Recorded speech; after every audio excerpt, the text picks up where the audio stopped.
இந்த ரோடு ஒத்தத்தெருன்னு பேர். உடையாலூர், கும்பகோணம் தாலுக்கா, மாவட்டம் வலங்கைமான் தாலுக்கான்னு சொல்லுவோம். இது எங்கள் ancestral property, mother side. 4/137 single street அப்படின்னு சொல்லுவோம். இதை உடையாலூர் திண்ணை காவி. இந்த காவி வந்து பார்த்திங்கனாக்கா ஒரு 70 இயர்ஸ் பிஃபோர் போட்ட திண்ணை. அது இன்னும் அப்படியே இருக்குது பாருங்கள். காவி கருப்பு. இது பேர் ரேடின்னு சொல்லுவோம். எங்கள் தாத்தா இங்கே தான் ரெஸ்ட் எடுப்பாங்க. ரேடின்னு பேர் இருக்குது. ஓட்டு வீடு, உத்திரம், என்ட்ரன்ஸ். இது மித்தம், காலணிகள் விடுற இடம். இது மித்தம் பாருங்கள் எவ்வளோ அழகாக இருக்குது. அந்த காலத்தில் மேலே இருக்கிற கம்பி போட்டிருக்கு மித்தத்துக்கு. முன்னாடி ஒரு காற்று பந்தல்னு இருக்கும், அது போட்டிருப்போம். இந்த கம்பியும் போட்டது பார்த்திங்கனாக்கா ஒரு 70 இயர்ஸ் இருக்கும்.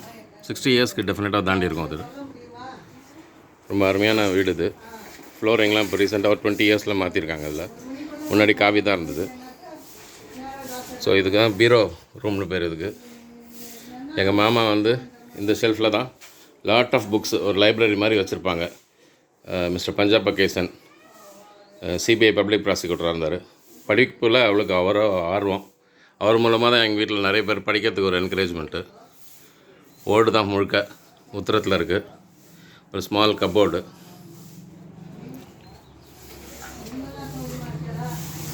இந்த ஹால் கூடம்னு சொல்லுவோம். இதை கூடம், ஒரு ஊஞ்சல் இருக்கும் நடுவில், அலமாரை, ஒரு பீரோ. இந்த ரூமுக்கு பேர் காம்ப்ரா உள்ளுன்னு பேர்.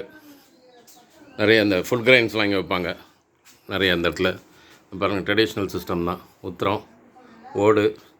இங்கே தான் எங்களுக்கு சீதா மாமான்னு எங்கள் அம்மாவோட அண்ணா ஒருத்தர் இருந்தார். போபாலில் வேலை பண்ணார் ஏஜிஎஸ் ஆஃபீஸில். அவர் வந்தால் அவரோட ஆஸ்தான ரூமு தான். இங்கே தான் வந்து படுத்துப்பார் அவர். ஹால் எவ்வளோ அழகாக இருக்குது பாருங்கள். இந்த வீடு, ஃபேனு, மச்சுன்னு சொல்லுவோம் அதை. இது ஸ்டீலில் போட்டிருக்காங்க, முன்னாடி வுட்டில் இருக்கும். எல்லாமே முழுக்க முழுக்க ஓடு தான். ஓடு வீடு தான் இங்கே. மித்தம் தாவாரம்னு சொல்லுவோம் அதை. மித்தம் தாவாரம். இப்போல்லாம் ரீசெண்ட் டேஸில் மோட்டார் போட்டு people are using it. Is mister Sridhar Seetharaman. அந்த காம்ப்ரா உள்ள இப்போ ரெஸ்ட் எடுப்பார் சொன்னால் அவரோட son. Is working in BHEL.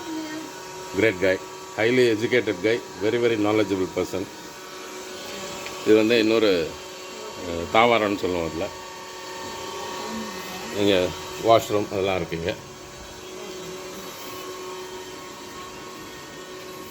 அப்படியே வரும்போது இது சாமி ரூம், சாமி அலமாரன்னு சொல்லுவோம். அது எல்லாம் ஓடு தான் ஃபுல்லாக. பார்த்தீங்கன்னாக்கா அது பார்த்தீங்கன்னாக்கா மச்சுக்கு மேலே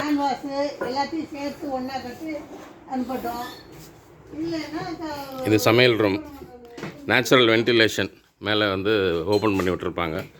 லைட்டே தேவையில்லை இந்த ரூமுக்கு. அப்படி ஒரு பிரைட்னஸ் இருக்கும் சன்லைட்டில். அந்த காலத்தில் கீழே தான் அடுப்பு இருக்கும், கும்முட்டி அதெல்லாம் இருக்கும். ஆமாம். இப்போது மார்னிங் அரௌண்ட் 6:30 இவ்வளோ வெளிச்சம் இருக்குது உங்களுக்கு. இங்கே மேலெல்லாம் உத்தரங்கள்லாம் பழைய காலத்து உத்தரம். 100-150 வருஷ பில்டிங் இது. இப்போ ரீசெண்ட் டேஸ் அந்த மாதிரி கேஸ் கனெக்ஷன்ஸு ப்ளஸ் ஹைட்டுக்கு கிச்சனுக்காக கேஸ் ப்ளேஸ் பண்ணுறதுக்கு அந்த மாதிரி பண்ணியிருக்கு. Tap for washing area. இங்கே ஒரு மித்தம் பாருங்கள். அந்த நாளில் இங்கே தான் போட்டு வாஷ் பண்ணுவாங்க எல்லாத்தையும். அம்மி, கல்லோரல். மிக்ஸி வந்ததுக்கப்புறம் இதுக்கெல்லாம் யூசேஜ் குறைஞ்சி போச்சு. அப்புறம் அப்படியே வந்தோன்னா இது 2ஆம் கட்டா. மேம் இது 2ஆம் கட்டா? 2ஆம் கட்டுன்னு சொல்லுவோம் அதை. வீட்டோட 2ஆம் கட்டு. இங்கே. ஸோ இந்த இடத்துல தான் இந்த வீட்டில் இருந்த பேர குழந்தைங்க எல்லோரும் நிறைய பேர் பிறந்திருக்காங்க. ஆமாம். To name few, Lalitha, Rangarajan, நான், மாலா, ஆனந்தகுமார், இந்த மாதிரி எல்லோரும் இங்கே தான் பிறந்திருக்கும். This is the place where the delivery took place for our parents. இங்கே தான் இந்த அடுப்பில் தான் வெந்நீர், கங்காளம்னு சொல்லுவோம், அதில் தான் வெந்நீர் போடுவாங்க இங்கே. இதுவும் வாஷ் ஏரியா, பாத் ஏரியான்னு வச்சுக்கோங்களேன். இப்போ ரீசெண்ட் டேஸ்க்கு இந்த மாதிரி டேப்லாம் போட்டிருக்கு. இந்த இடம் தான் இவருக்கு பார்த்திங்கன்னா இந்த ஒரு ஸ்கொயராக ஒன்று இங்கே தான் ஹேண்டு பம்பு ப்ளேஸ் பண்ணியிருந்தது இந்த தோஸ் டேஸு. அம்மி கல்லோரல் வந்து அரைக்கிறதுக்கு, அப்புறம் உரல் மாவு குத்துறதுக்கு, அதே மாதிரி தேங்காய் உரிக்கிறதுக்கு ஒரு எக்யூப்மெண்ட்டு, மண்வெட்டி. மேலே இருக்கிறதுலாம் ரீசெண்டாக பண்ணது. முன்னாடி இங்கேயும் ஓட தான் இருந்தது எல்லாமே. அதேமாதிரி இங்கே ஒரு தொட்டி இருக்கும். இந்த தொட்டியில் நாங்கள்லாம் சின்ன பசங்களாக இருக்கும்போது என்ன பண்ணுவோம்னாக்கா தண்ணி முழுக்க ரொப்பிட்டு இதில் ஸ்விம் பண்ணுறதுக்கு, ஏன்னா சின்ன பசங்க தானே, அப்போது 3 வயசு 4 வயசில் எவ்வளோ பெருசு இருக்க போகிறோம், இதுக்குள்ளே இறங்கி உட்காந்துக்கிறது. ஸோ அந்த மாதிரியான பிளேஸ்மெண்ட்டு. இந்த படிக்கட்டில் உட்கார வச்சு தான் எங்கள் மாமா சங்கரன் மாமான்னு சொல்லிட்டு கோயம்புத்தூரில் இருந்தார். Retired from national textile corporation, work as head of the department in Kumaraguru college of technology. அவர் நிறைய ஃபோட்டோஸ் எடுப்பாங்க. அதெல்லாம் தான் இப்போ ட்ரெஷர் எங்களுக்கு. வி யூஸ் டு கீப் மலரும் நினைவுகள் மாதிரி. எனக்கே இப்போ 60 வயசு ஆகுது. என்னோடய 1 வயசு 1/2 வயசு அந்த நேரத்துலலாம் இங்கே தான் உட்கார வச்சு ஃபோட்டோ எடுப்பாங்க. So the house has got a traditional nostalgic feeling. பின்னாடி கொல்லப்பக்கம்னு ஒன்று உண்டு. இது திறந்து போனோன்னாக்கா கிணறு, 70 வருஷம் தென்னை மரம், அதெல்லாம் இருக்குது இங்கே. ஸோ எங்களுக்கு மிக அருமையான மலர் நினைவுகள் இது. Just to record some of our feelings we have just taking it. இங்கேருந்து பார்த்தோம்னாக்கா நேராக ரோடு வரைக்கும் தெரியும். ஸ்ட்ரைட் லைனில் கட்டியிருப்பாங்க எல்லாமே. அந்த மாதிரி மேலே கம்பி போட்டிருக்கு பாருங்கள். ஸோ இதெல்லாம் இப்போ ரீசெண்ட் டேஸில் போட்டது தான். மேபி வித்தின் 10 இயர்ஸாக இருக்கும். முன்னாடிலாம் ஓப்பனாக இருக்கும். ஓப்பன் வந்து இன்னும் வாஸ்ட் ஏரியா இது. திஸ் இஸ் மேபி 2.5 feet தான் ஓப்பன். இதில் மேபி பார்த்தீங்கன்னாக்கா 6 to 7 feet ஓப்பன் ஏரியாவாக இருக்கும். அப்போ எவ்வளோ லைட்டிங் இருக்கும் பாருங்கள். பக்கத்தில் இருக்கிற தென்னை மரம். இந்த வீட்டுக்கு பக்கத்தில் வந்து காஞ்சி சங்கர மடத்துக்கு எங்கள் மாமி தான் டொனேட் பண்ணியிருக்காங்க அந்த லேண்டை. பண்ணிவிட்டு அங்கே பெரிய ஒரு காஞ்சி சுவாமிகள் மடம் ஒன்று வந்திருக்கு, சங்கர மடம். அதை வந்து உடையாளூர் கல்யாணராமன் பாகவதர் அப்படிங்கிறவர் மேனேஜ் பண்ணிகிட்ருக்காரு. அவர் தான் அந்த பூஜை அதை மெயின்டைன் பண்ணுறது எல்லாம் ரொம்ப அழகாக பண்ணார். வேர்ல்டு ஃபேமஸ் பாகவதர் அவர். சம்பிரதாய பஜனையில் வந்து அவர் தான் இன்றைக்கி நம்பர் 1. உலகத்தில் அவர் சுற்றி பார்க்காத இடமே கிடையாது, அவரோட குரல் ஒலிக்காத இடம் கிடையாது. அந்த மாதிரியான ஒரு புகழடைந்த மனிதர் அவர். ரொம்ப பண்பானவர், நல்லவர், ஹெல்பிங் டெண்டன்சி. அவர் மூலமாக ஒரு 100 பேருக்குன்னு சொல்லலாம், 100 பாகவதர்களுக்கு வந்து மந்த்லி ஒரு கான்ட்ரிபியூஷன் பண்ணிகிட்ருக்காரு. நல்ல இந்த ஊருக்கு அவர் பேரால் உடையாளூர் கல்யாணம் உடையாளூர் ரொம்ப ஃபேமஸ் ஆகிடுச்சு. இந்த உடையாளூர் சொல்லணுன்னாக்கா உடைவாளூர் அப்படின்ற பேர். ராஜராஜ சோழன் இருந்தார் இல்லையா, சோழ சாம்ராஜ்யத்தோட முதல் கேபிட்டல், ஃபஸ்ட் கேபிட்டல் பழையாறைன்னு ஒரு ஊர். அது இங்கேருந்து கரெக்டாக 1 கிலோமீட்டரில் இருக்குது டுவர்ட்ஸ் கும்பகோணம். அங்கே தான் சோழர்கள் சக்கரவர்த்தி அவங்களாம் இருந்திருக்காங்க. குந்தவை பிரின்சஸ் அங்கே இருந்தாங்க அவங்க.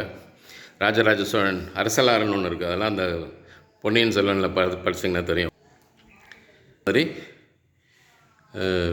புகழடைந்த இடம் இது. வந்து அந்த வாள்கள்லாம் செய்கிற இடம், செஞ்சு ஸ்டோர் பண்ணுற இடமா இருந்தால் உடைவாளூர் தான் உடையாளூர் அப்படின்னு சொல்லிட்டு மருவி இருக்குது.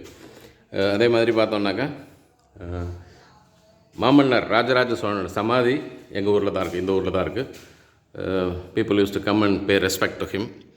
நாமளும் ரெஸ்பெக்ட் பண்ணுவோம் அந்த பெரிய மாமன்னர். அவர் சவுத் இந்தியா, அதாவது தென்கிழக்கு ஆசிய நாடுகளை ஆண்ட சோழ சாம்ராஜ்யத்தோட முதல் கேபிட்டல் இங்கேருந்து 1 கிலோமீட்டர். அதுக்கு வந்து இந்த உடையாளூர் ஒரு கான்ட்ரிபியூஷன் பண்ணியிருக்கு.